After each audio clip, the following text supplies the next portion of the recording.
Hello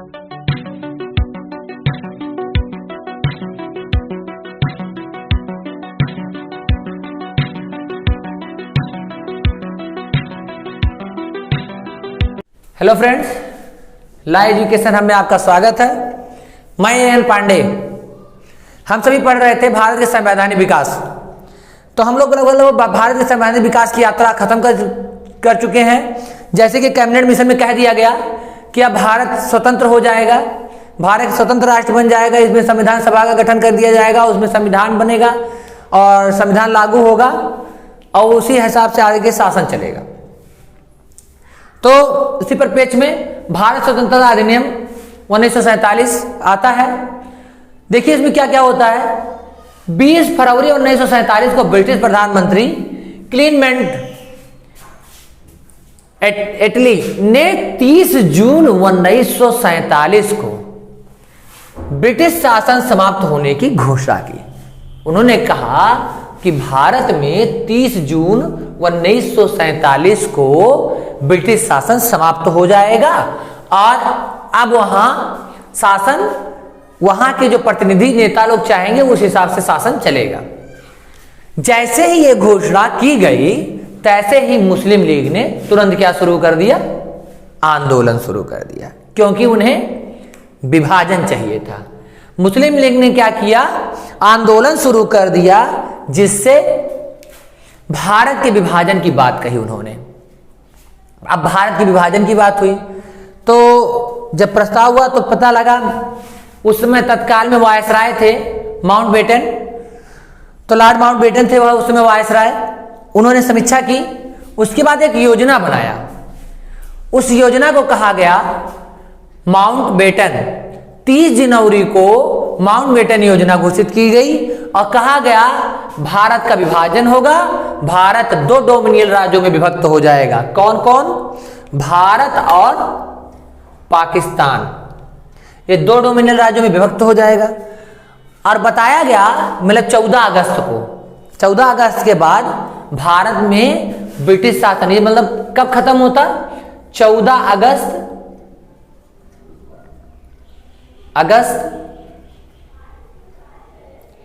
1947 के बाद, 14 अगस्त 1947 के बाद ब्रिटिश शासन क्या कर दिया है, समाप्त कर दिया जाएगा। यानी 15 तारीख को भारत एक स्वतंत्र राज्य हो जाएगा, घोषित कर दिया जाएगा। तो इससे पहले आप जानते हैं विभाजन वाला मैटर आ ही चुका था, तो विभाजित करने का प्रस्ताव भी पारित हो गया।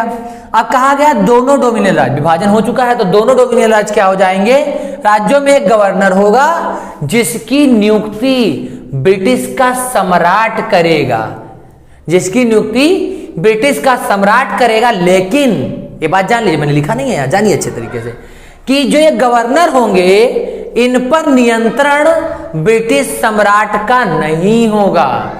मतलब ये वही चुने जाएंगे जिनका समर्थन भारत के राजनेता, सभी राजनेता दल करेंगे, उन्हीं को चुना जाएगा। ठीक है। और क्या कहा गया, दोनों राज्यों को संविधान बनाने तथा उसको किसी भी देश में अपनाने की शक्ति होगी। मतलब ये हुआ कि अब संविधान बना सकते हैं, संविधान बनाने की प्रक्रिया शुरू हो गई।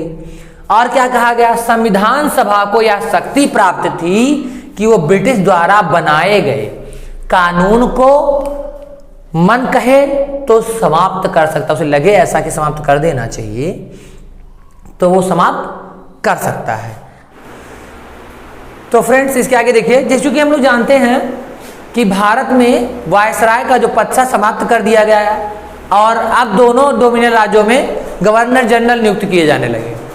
उसी प्रकार ब्रिटेन में जो भारत के राज्य सचिव पद था, सृजन हुआ था, उनकी टीम थी, उनको समाप्त कर दिया गया और जो शक्तियां भारत के राज्य सचिव के पास थी, अब भारत के राष्ट्रमंडल के जो सचिव थे, उस समय राज्य सचिव थे, उनके हाथों में दे दी गई।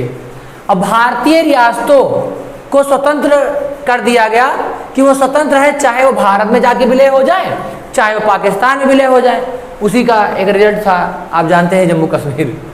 तो और फिर देखिए, और चाहे वो मन कहे तो स्वतंत्र रहे, अलग हो जाए। और शाही उपाधि से, जो भारत शाही उपाधि जो आया था एक्ट, उसके तहत कहा गया था कि ब्रिटिश का जो सम्राट होगा भारत का सम्राट होगा, इस शब्द को समाप्त कर दिया गया। और राज्य सचिव द्वारा जो सिविल सेवा में नियुक्तियां होती थी और जो पदों में आरक्षण मिल देता था, क्या बोलता है राज्य सचिव, इसकी शक्ति को समाप्त कर दिया गया। ये कहा कि अब सिविल सेवा में नियुक्ति और पदों पर आरक्षण देने की शक्ति राज्य सचिव के पास नहीं है, क्योंकि अब वहां का शासन ही नहीं रह गया। और क्या कहा गया, लेकिन ये बात कही गई कि जिसकी नियुक्ति राज्य सचिव ने अभी तक कर दी है और जो आरक्षण मिल गए हैं, उनको ऐसे ही सेवाएं मिलती रहेगी, वो ऐसे ही कार्यरत रहेंगे जैसे कि वो पहले थे। ठीक है। अब उसके बाद देखिए फिर क्या हुआ भारत में। देखिए भारत के प्रथम गवर्नर जनरल, स्वतंत्र भारत के प्रथम गवर्नर जनरल कौन थे? लॉर्ड माउंटबेटन थे। ठीक है। इन्होंने भारत के प्रथम प्रधानमंत्री पंडित जवाहरलाल नेहरू को शपथ दिलाई थी।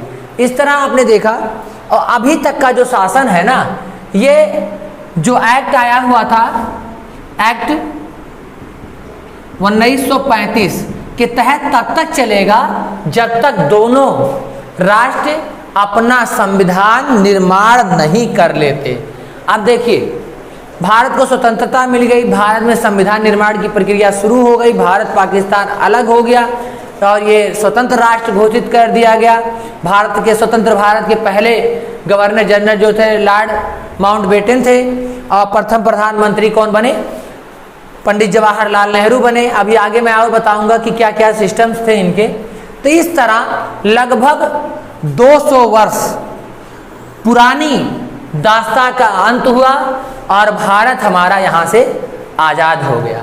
अब भारत में संविधान बनेगा, संविधान बन के तैयार होगा, 49 में 50 में लागू होगा और भारत में मंत्रिपरिषद, जो आपकी भारत की जो संविधान सभा है ना, अब इसी को उठा करके तुरंत कर दिया जाएगा, संसद में बदल दिया जाएगा, स्वीकृति ले ली जाएगी। इस प्रकार मैं आपको बता दूं, संवैधानिक विकास की यात्रा आज हमारी समाप्त हुई। अगर आपने पूरा का पूरा वीडियो 6, 7, 8 वीडियो जो भी बना हमारा, छोटा छोटा था, आपने अच्छे से देखा होगा, तो मैं उम्मीद करता हूँ संवैधानिक विकास के जितने टॉपिक है मैंने सारे कवर किए हैं और सारे एग्जाम्स के लिए वो उपयोगी हैं, चाहे वो यूपीएससी हो, चाहे वो पीसीएस हो, यूपीपीसीएस हो या पीसीएसजे हो, एपीओ हो, यूपी ट्रिपल एससी पेट हो या यूपी ट्रिपल एससी का कोई एग्ज़ाम हो या यूपीएसआई हो या एसआई का कहीं एग्ज़ाम हो, यूपीपी हो, जीडी हो, एसएससी, बैंक, रेलवे, हर एग्जाम के लिए बहुत उपयोगी है। अगर आपने इसको अच्छे से एक बार देखा होगा, पढ़ा होगा, तो मैं इस बात की गारंटी लेता हूं कि कोई भी क्वेश्चन इससे बाहर कभी नहीं पूछा जाएगा। तो उम्मीद करता हूं कि आपको सारी बातें समझ में आई होगी। जो समझ में नहीं आती तो आपको कमेंट बॉक्स में वो बात लिखनी चाहिए कि सर ये पॉइंट हमको समझ में नहीं आया। तो दोबारा नेक्स्ट टाइम में इसकी मास्टर वीडियो बनाऊंगा मैं एक, और जिसको मैं अपलोड करूंगा, आप एक साथ देख सकते हैं। मुश्किल से 1-1.5 घंटे की वीडियो बनेगी, बहुत ज़्यादा बड़ी नहीं है। और अब हम सभी संविधान की रचना की बात करेंगे नेक्स्ट वीडियो में, और उसके बाद हम जो सबसे इम्पॉर्टेंट वीडियो हमारा होगा वो भारत के संविधान की विशेषता होगी। इस पर आप लोग सभी ज़्यादा फोकस करिएगा, क्योंकि भारत के संविधान की विशेषता से सबसे ज़्यादा क्वेश्चन पुटअप किए जाते हैं। तो अब आज के लिए तो इतना ही, फिर मिलते हैं, धन्यवाद।